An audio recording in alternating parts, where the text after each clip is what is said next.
Welkom. Ik ga de antwoord voor grote vraag. En de vraag van vandaag is, wat is de Tauffe? Wie werden deze Mennoniten zijn? Ik geloof we verstaan dat de Tauffe is zo'n wat zeer wichtig is. Dat is een ding wat alle christen zullen doen.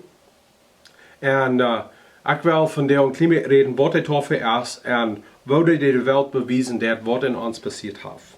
So, wat is de Tauffe? De Tauffe is een symbool wat we geven de wereld en de kerk, dat we tun ons in Jezus Christus nog volgen.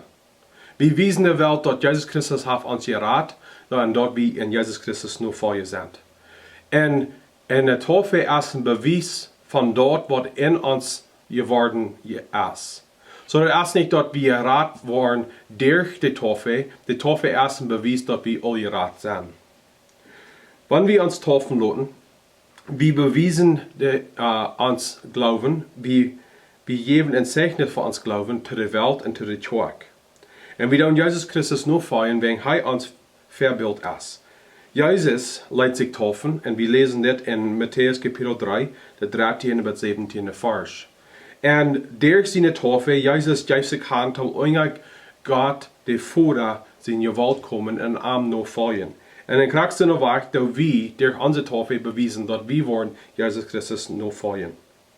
Markus kapitel 16, de 16e vers zegt, wer du gleift en gedeibt wordt, wordt selig worden. Wer aber nicht gleift, wordt verdammt worden. So hij zegt hier, wer gleift en gedeibt wordt, wordt selig worden. So dat is niet dat we worden geraad door de taufe, aber wilst we gleiven, wilst de Glauben in ons leven is, waar we dat bewijzen tot de wereld, dat we in Jezus Christus nog volgen zijn. So wat deed de Tauffe dan wijzen? Ik geloof, de beste weg dat te zijn is, de Tauffe wijst de wereld dat we vergeefd zijn van onze zinden, door wat Jezus op het kruis deed. En ook dat we bewijzen de wereld dat God heeft ons een nieuw leven gegeven, door Jezus Christus zijn opwekking van de dood en dat wat de Heilige Geest in ons deed.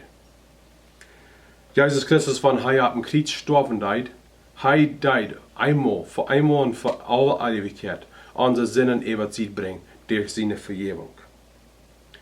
En dan de tweede part van wat we bewijzen doen is dat we niet gemerkt worden door Jezus Christus.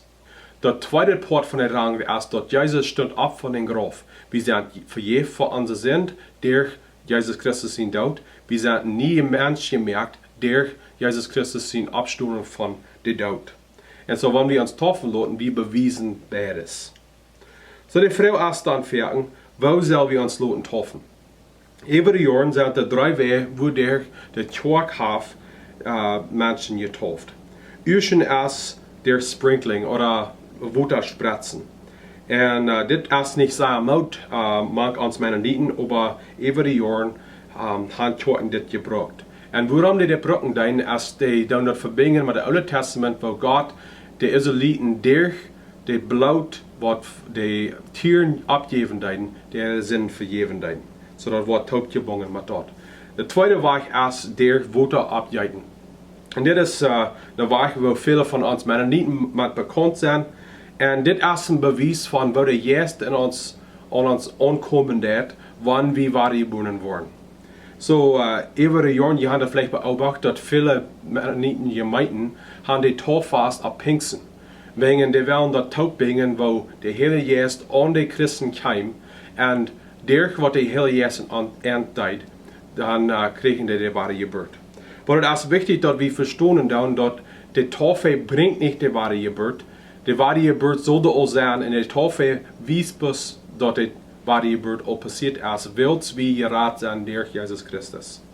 En het derde, laatste punt is dat we taufen mensen door en water onderdukken en naar brengen.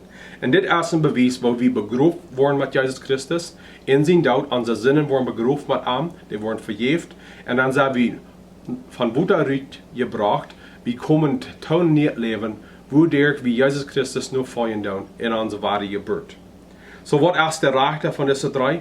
Ik geloof, wanneer we in geloven in Jezus Christus gaan, wanneer we geraad zijn, ik geloof, alle 3 kunnen een teken zijn voor dat. Maar ik geloof, Unga dukken is in viele wegen de beste teken van wo we met Jezus Christus begroeven zijn en wo we opgestaan zijn met God. Ik hoop dat heeft niet geholpen van jou. Ik wil je een goede dag wensen.